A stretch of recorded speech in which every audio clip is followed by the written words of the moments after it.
Bonjour tout le monde et bienvenue pour ce dernier cours du chapitre 16 du niveau de première en spécialité SVT. Alors, aujourd'hui, j'enchaîne toujours sur ce qu'on avait commencé à faire après avoir vu les différents services rendus par les forêts. On va s'intéresser aujourd'hui à l'exploitation plus durable des écosystèmes avec aussi les petites techniques que l'on peut faire pour essayer de récupérer une certaine stabilité des écosystèmes.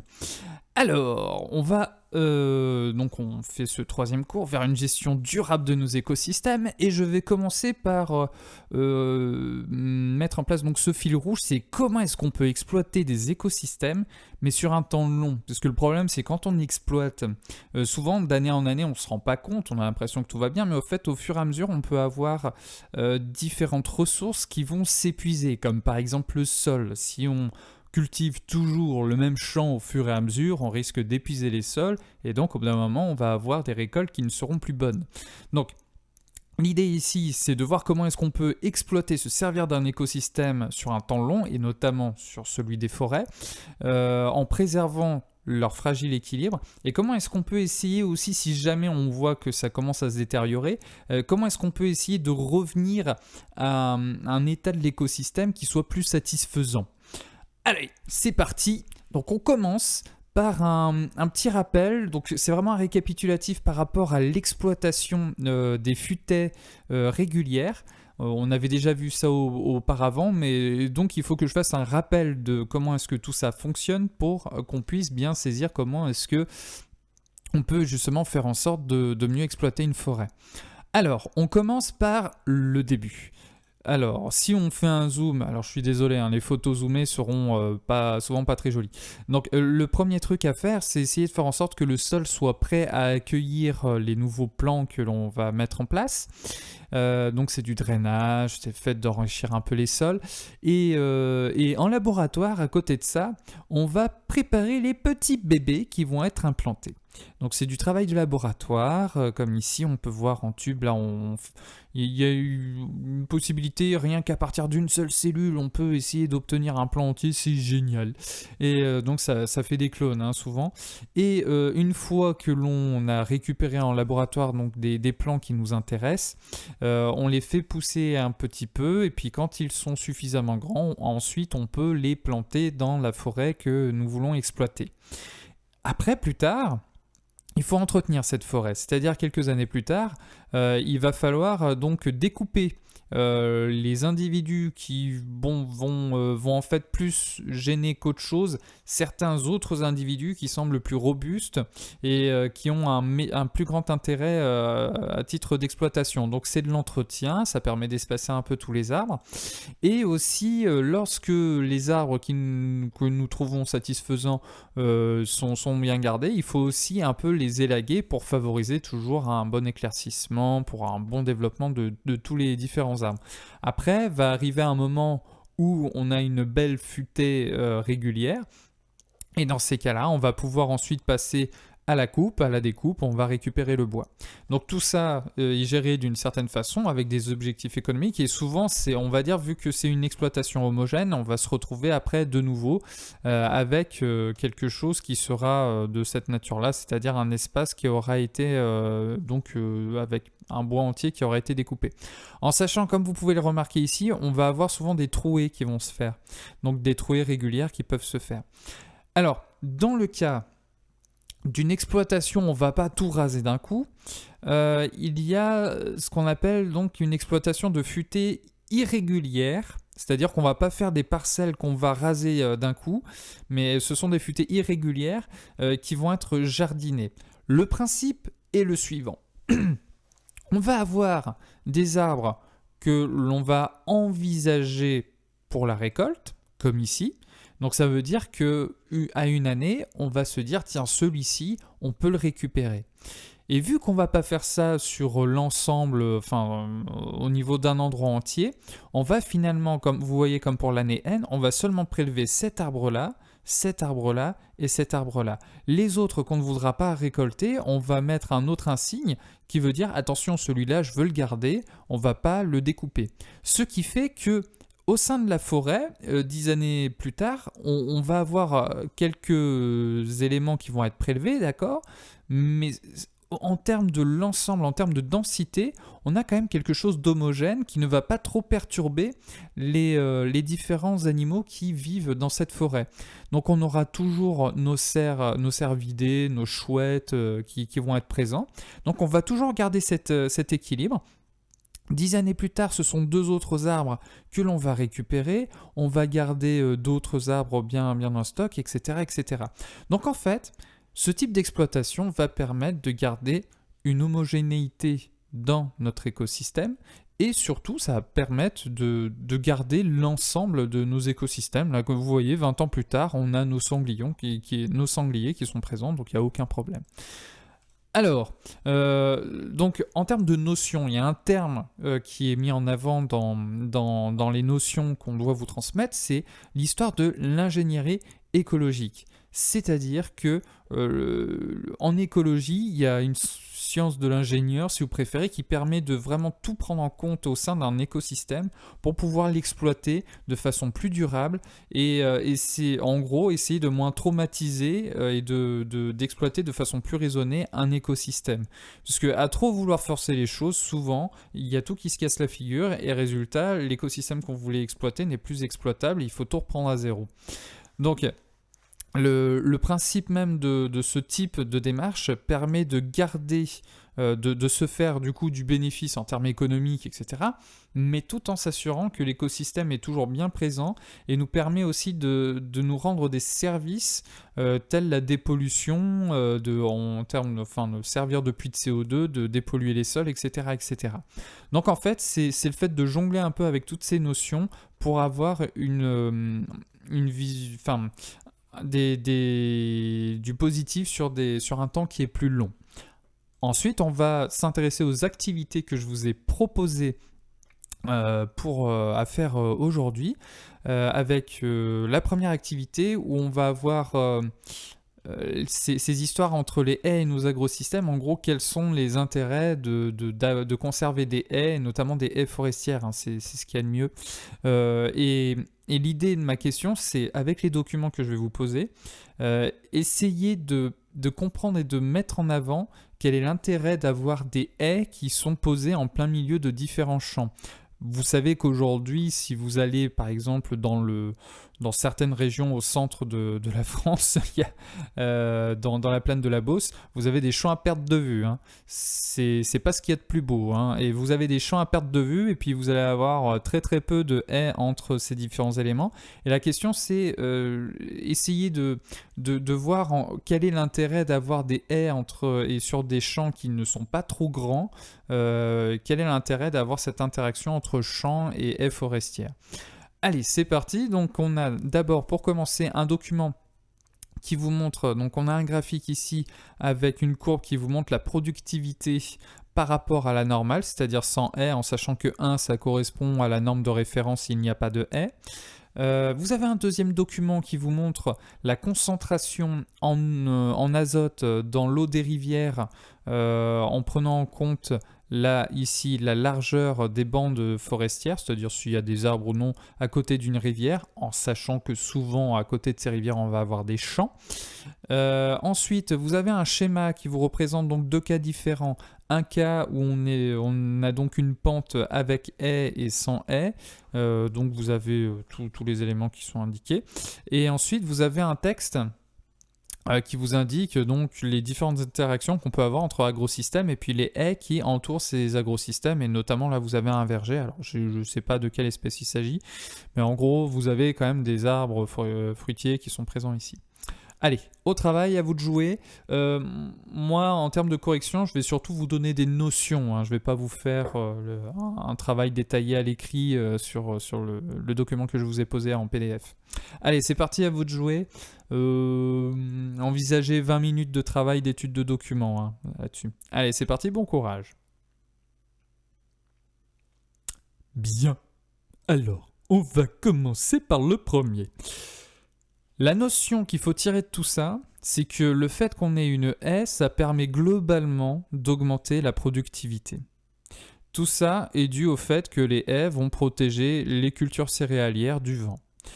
Alors, il y a un premier truc, on va se dire, mais attendez monsieur, ici, là, le blé, il est beaucoup plus petit, donc c'est bizarre, ça devrait plutôt diminuer. Alors oui, effectivement, ici, il y a une diminution. Sur cette surface-là, on va avoir une bien plus faible productivité. En revanche, si on regarde en arrière, on remarque que les cultures sont un petit peu plus grandes, les grains vont être plus grands, et donc on va avoir sur toute cette surface-là une augmentation de productivité. Et si on fait donc ce qui est en gris, c'est-à-dire ça moins ce qui est en orange, eh bien on va avoir un bilan qui va rester positif. Donc sur l'ensemble du champ, on va avoir une augmentation de productivité. Donc déjà, première chose, puisqu'il faut savoir que le vent, ça peut bloquer un peu le développement des différents bourgeons. Et il y a un truc que vous avez peut-être remarqué quand on est au bord de flancs de montagne très exposés au vent, vous allez avoir souvent des arbres qui vont avoir des formes très particulières avec un côté qui ne se développera pas parce que les bourgeons sont exposés au vent et donc on va avoir une inhibition de ces développements de bourgeons. Bref, j'enchaîne. Maintenant, le taux de nitrate. Alors c'est par rapport à ça. Hein. Là vous voyez sur le côté vous avez un champ, là un autre champ, et dans les champs vous savez que souvent on va mettre de l'azote, des nitrates, pour favoriser le développement des plantes, donc c'est ce qu'on appelle des engrais. Et la question c'est quelle est la quantité de nitrate qu'on va retrouver dans la rivière si on a une bande végétale qui est plus ou moins large. Alors, ce que vous avez dû tous remarquer, c'est que plus la bande forestière est grande, moins on retrouve d'azote dans l'eau. Donc effectivement, c'est ce qu'on remarque, plus je vais de ce côté-là, et tac, j'ai une dynamique qui va clairement vers une chute de la concentration en azote. Donc l'intérêt, ici, là, qu'on peut remarquer, c'est que les forêts en bordure de champs, c'est hyper intéressant parce que si on a donc des intrants qui vont aller dans le champ, ça va permettre de limiter fortement la pollution, notamment dans des zones où le sous-sol est composé par exemple de granit, et ces roches-là sont des roches qui n'absorbent rien du tout. Vous avez une cochonnerie qui tombe sur du granit, ça va directement dans les rivières, et après ça va filer où ? Ça va filer dans les océans, et après on a des marées vertes malheureusement. Alors maintenant, on va avoir le troisième document, un schéma explicatif. Alors, la notion, en fait, là, il y a plusieurs éléments. L'intérêt des haies, ils sont multiples. Déjà, pour commencer, ça va permettre de ralentir l'eau.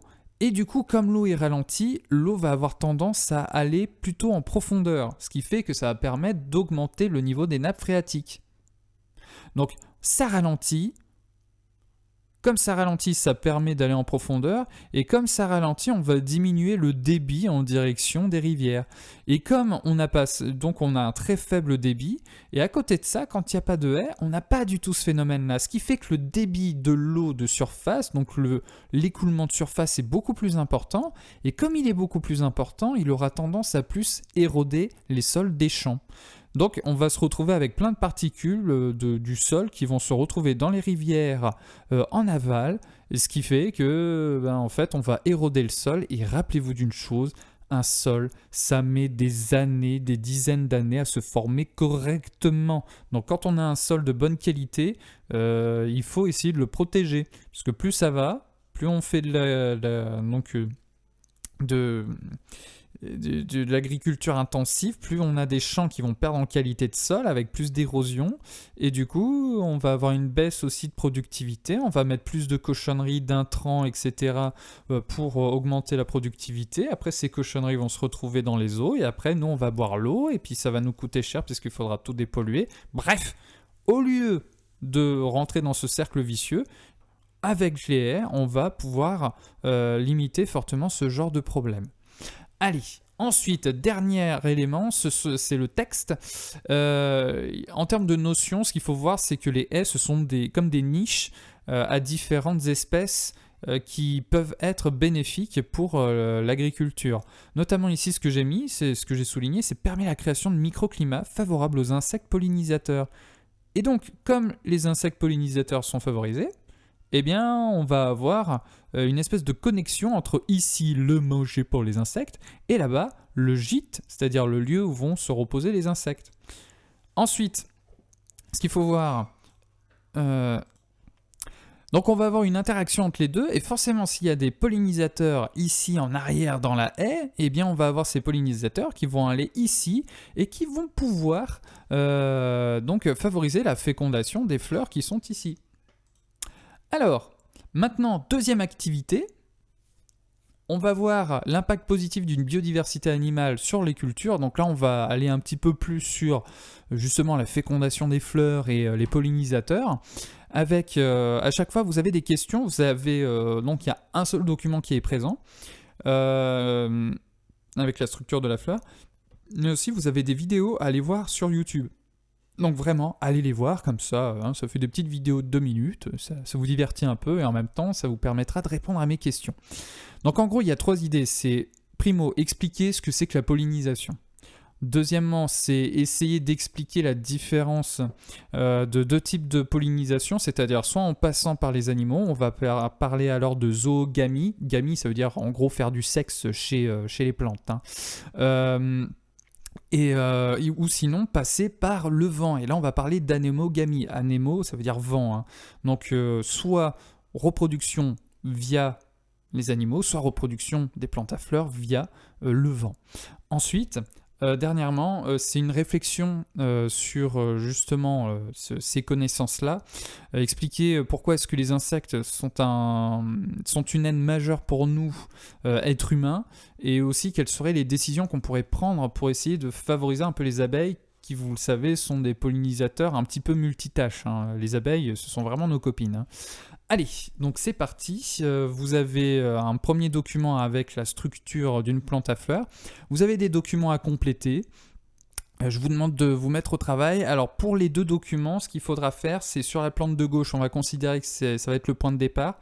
On va prendre une étamine et puis ici vous mettrez une vingtaine de grains de pollen et vous essayerez de me montrer comment est-ce que se passe la fécondation quand c'est avec un insecte ou alors avec le vent. Allez, c'est parti, au travail, à vous de jouer.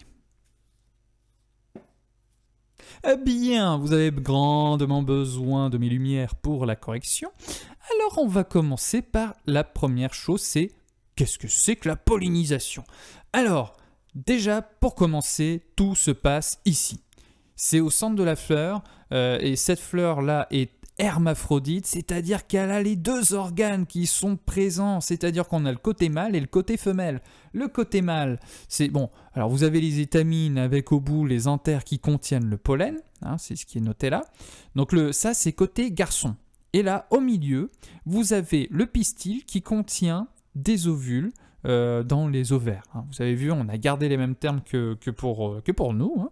Donc, on a les 2 parties, sauf que généralement, la fécondation ne se fait pas, généralement les plantes à fleurs ne font pas d'autofécondation, parce que plus il y a de brassage génétique, plus les populations sont robustes face à des épidémies qui pourraient arriver. Alors, ça c'est une constante dans le vivant. Plus c'est homogène, moins c'est bon. Allez, si vous en parlez aux Irlandais pendant le XVIIIe siècle où ils sont tous morts parce que toutes les patates étaient mortes à cause d'un champignon qui a tout ravagé, ils vous comprendront.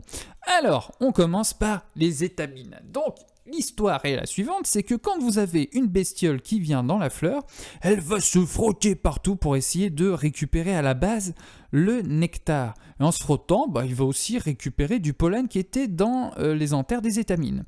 Alors, on va avoir le pollen qui va se déposer sur le corps de l'insecte, l'insecte va partir ramenant avec lui plein de pollen, et après il va aller sur une autre fleur, évidemment de la même espèce, sinon ça va pas marcher. Et ensuite, l'insecte va déposer, va polliniser, donc le pistil avec tout le pollen qu'il a transporté. Donc là, on a le cas d'une pollinisation. Voilà.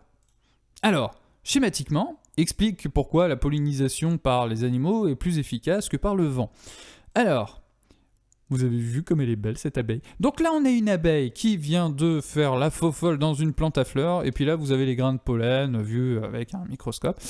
Et donc, cette abeille-là, si elle part d'ici, alors déjà, le premier truc à faire, s'il vous plaît, c'est me représenter 20 grains de pollen dessus. Ok ? Ensuite, là, on a le trajet de l'abeille, ou même d'un autre insecte pollinisateur.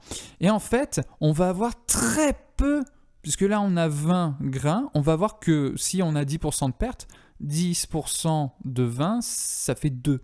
Donc on a juste 2 grains qui vont être perdus au vol, et là on va avoir 18 grains qui vont être posés sur le pistil, et en fait il faut savoir que le pistil c'est la zone cible pour cette fleur-là. Donc là on a 18 grains de pollen qui sont arrivés à bon port, donc là on a une efficacité qui est super. Alors que si on prend d'autres plantes à fleurs qui vont compter sur la dissipation par le vent, ça fait ce genre de choses, et généralement la période où vous avez cette pollinisation qui se passe de cette façon-là, on a tendance à pas mal éternuer. Donc ce sont ces plantes-là qui ont tendance à provoquer chez nous des allergies. C'est pas trop les plantes à fleurs classiques qui se font visiter et butiner par les abeilles. Alors, dans ce cas-là, on va avoir un coup de vent.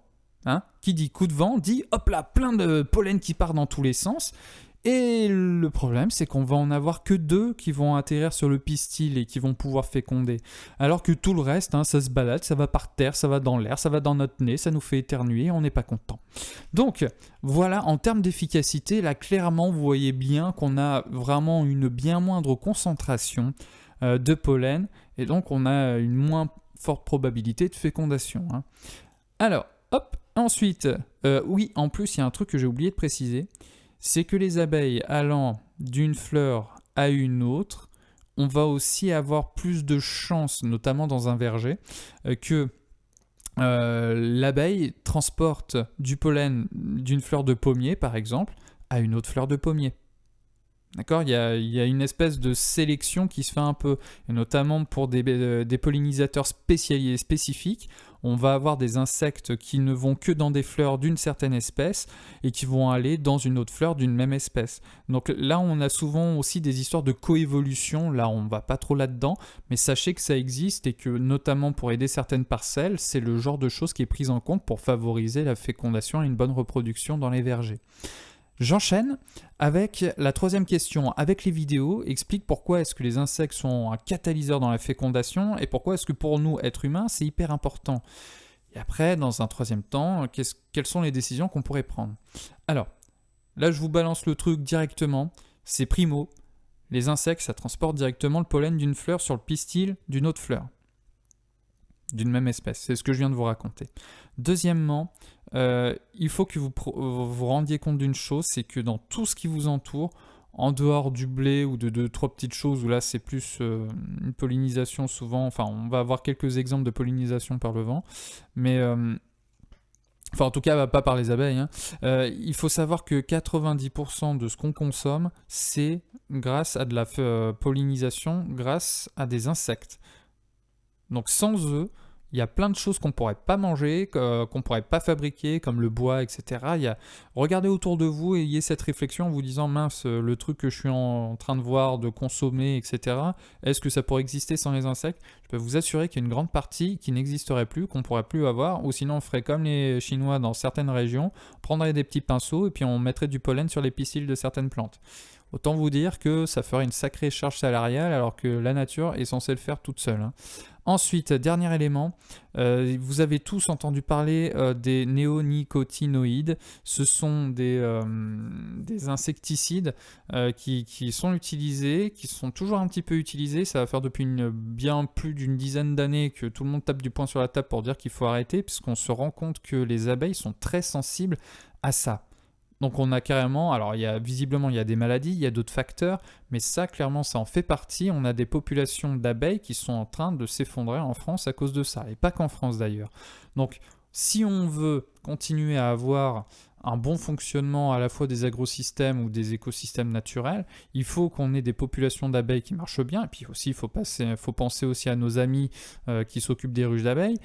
Si on veut que les populations d'abeilles ne s'effondrent pas, il y a deux choses à faire, c'est limiter l'utilisation de certains produits qui ont l'air de clairement cibler les abeilles, notamment dans les champs.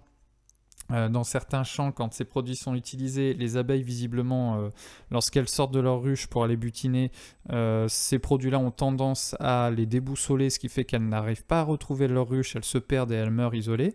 Ensuite, deuxièmement, c'est aussi essayer de se servir justement de certains de ces insectes pour pouvoir aider notre agriculture, notre écosystème. Donc voilà, c'est essayer de modifier un peu les écosystèmes en réintroduisant certaines espèces qui ont un rôle à jouer, et souvent, dans la majorité des cas, ce sont des rôles qui sont positifs, tout en essayant de réfléchir aux répercussions négatives que cela pourrait avoir. Donc voilà, en gros, on termine avec ce dernier bilan pour ce chapitre numéro 16. Donc à partir de la semaine prochaine, on commencera une partie des chapitres qui sont plus en lien avec ce qu'on est en train de vivre tous en ce moment, en tant que confinés.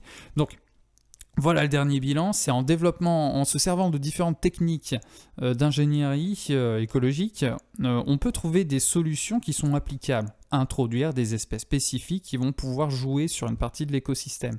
Et souvent, ça va nous permettre de retrouver une bonne santé de l'écosystème. Par exemple, s'il y en a qui aiment bien les rosiers, quand il y a plein de pucerons, ils ne sont pas contents. Eh bien, on fait quoi? Ce qu'on peut faire, c'est remettre des petites coccinelles qui adorent manger les pucerons. Et dans ce cas-là, nos cultures de rosiers n'ont aucun problème, il n'y a pas de souci. Donc voilà, il faut essayer de jouer sur ces histoires de prédateurs, etc., pour essayer de réguler tout ça. C'est comme ce qu'on avait vu avec les cerfs. Lorsqu'on réintroduisait des loups, eh bien, ça permettait d'avoir une bonne population saine de cerfs, par exemple. Alors ces solutions, c'est donc souvent, je réintroduis un élément dans l'écosystème pour qu'il regagne en stabilité, mais il faut vraiment essayer d'anticiper vraiment toutes les conséquences de cette réintroduction. Voilà, je vous embête pas plus, prenez soin de vous, et puis travaillez bien, hein. Je vous fais confiance. Donc vendredi prochain, je vous laisse des petits sujets pour vous remettre un petit peu à l'écrit sur les sujets de type bac. Je vous mettrai les corrections. Donc je me pencherai là-dessus demain, j'essaie de vous les poster dès demain, comme ça je pourrai vous faire les corrections et vous les filer dès samedi si vous voulez. Allez, bon courage, bossez bien et à tout bientôt. Prenez soin de vous.